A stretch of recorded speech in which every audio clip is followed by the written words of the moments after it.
नमस्कार, मी दिनेश मुदाळे, महाराष्ट्र एकीकरण युवा समिती सीमावाग 865 गाव उपाध्यक्ष, मुंबई महाराष्ट्र ह्या राज्याची भाषा मराठी आहे आणि मराठीचा सन्मान या मुंबई महाराष्ट्रामध्ये केला गेला पाहिजे. तर काही परप्रांतीय नेते, खासदार व अभिनेते आपल्या मराठी भाषेबद्दल द्वेष निर्माण करत आहेत आणि आपल्या माणसाबद्दल, मराठी माणसाबद्दल द्वेष निर्माण करत आहेत.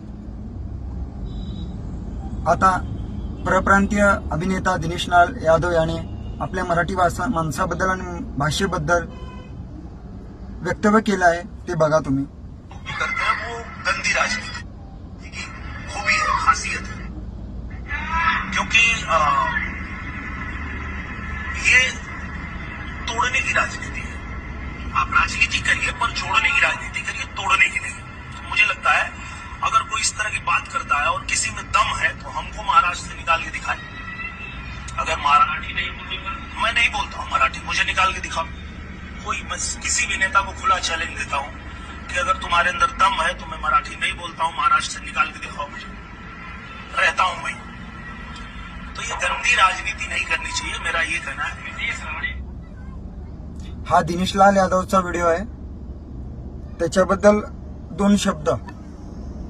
दिनेश लाल यादव अभिनेता आहे बिहारचा.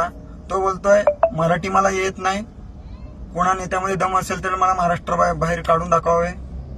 दिनेश लाल यादवला एवढंच सांगतो, मराठी आमची माय मराठी आहे, तिचा सन्मान इथे मुंबई महाराष्ट्रामध्ये राखला गेला पाहिजे.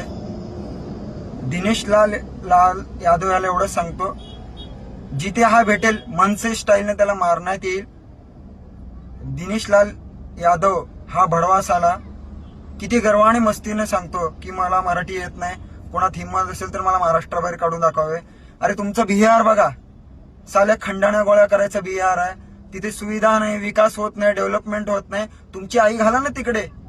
आमच्या महाराष्ट्रामध्ये येता, मुंबईमध्ये राहता, इथले खाता, इथे राहता आणि इथल्या लोकांना शिवी घालता.